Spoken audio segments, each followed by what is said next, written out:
السلام علیکم ورحمۃ اللہ وبرکاتہ۔ تراویح میں ترویح کے دوران کتنی دیر بیٹھنا چاہیے؟ یہ آج کا ہمارا سوال ہے۔ تراویح سے متعلق ترویح کہتے ہیں تراویح میں جو ہر 4 رکعت کے بعد بیٹھا جاتا ہے، اس کو ریسٹ کرنا اور آرام کرنا بھی کہتے ہیں۔ تو اس میں کتنی دیر بیٹھنا چاہیے؟ 1 منٹ بیٹھنا چاہیے، 2 منٹ، 10 منٹ، 20 منٹ؟ یہ بھی ایک مسئلہ ہے جو اہم ہے، ہمارے سامنے آ جانا چاہیے تاکہ اسی کے حساب سے ہم عمل کریں۔ تو اس سلسلے میں در مختار کی عبارت آپ دیکھیں، اور فتاوی ہندیہ کی عبارت بھی تقریباً ایسی ہی ہے۔ در مختار جلد نمبر 2 صفحہ نمبر 496، اور فتاوی ہندیہ جلد نمبر 1 صفحہ نمبر 175۔ اس کا خلاصہ کیا ہے؟ یجلس بین کل اربعۃ بقدرها وکذا بین الخامسۃ والوتر، یعنی ہر 4 رکعت کے بعد 4 رکعت کے بقدر ہی بیٹھنا یہ مستحب ہے۔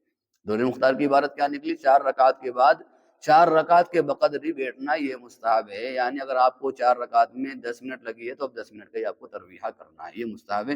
اور فتاوی ہندیہ کی عبارت بھی یہی ہے۔ اور اس سلسلے میں اردو کے فتاوی بھی آپ کے سامنے پیش کر رہا ہوں۔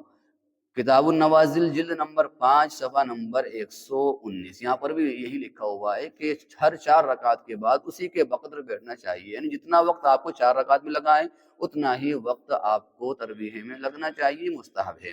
لیکن اصل مسئلہ یہاں پر یہ ہے کہ اگر لوگوں کو اس میں دشواری ہو رہی ہے، دقت ہو رہی ہے، تو پھر اس مستحب کو چھوڑ دیا جائے گا اور اپنی سہولت کے حساب سے ترویحہ کر لیا جائے گا۔ یعنی 10 منٹ میں اگر 4 رکعتیں ہو رہی ہیں تو اب ترویحہ 10 منٹ کا نہ کیا جائے، اگر لوگوں کو دقت ہو رہی ہے اور پریشانی ہو رہی ہے، بلکہ ترویحہ 1 منٹ کا بھی کیا جا سکتا ہے، اور اس میں کوئی بھی مخصوص دعا پڑھی جا سکتی ہے۔ آپ 3 مرتبہ قل اللہ شریف پڑھ سکتے ہیں، آیت الکرسی پڑھ سکتے ہیں، یا خاموش بھی بیٹھ سکتے ہیں اور درود و سلام بھی پڑھ سکتے ہیں، اور قرآن کریم کی تلاوت بھی کر سکتے ہیں۔ بہرحال یہ میں نے کتاب النوازل کی عبارت آپ کے سامنے پیش کی ہے۔ اس کے بعد آگے دیکھیے آپ کے مسائل اور ان کا حل، جلد نمبر 3 صفحہ نمبر 70۔ اس کا خلاصہ بھی یہی ہے کہ ترویح میں 4 رکعت کے بقدر بیٹھنا چاہیے، لیکن اگر لوگوں کو دقت ہو رہی ہے تو پھر گنجائش کے حساب سے کام کرنا چاہیے، اس کو لازم نہ سمجھا جائے۔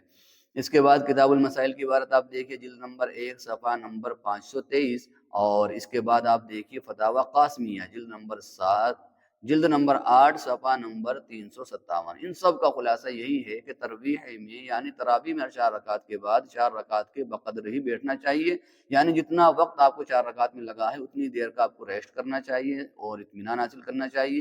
لیکن اگر لوگوں کو دقت ہو رہی ہے اور لوگ اس پر راضی نہیں ہو رہے ہیں تو پھر کوئی مسئلہ نہیں ہے، پھر اپنی سہولت کے حساب سے اس کو کم بھی کیا جا سکتا ہے، اور 1 منٹ یا 2 منٹ کا ترویحہ بھی کیا جا سکتا ہے۔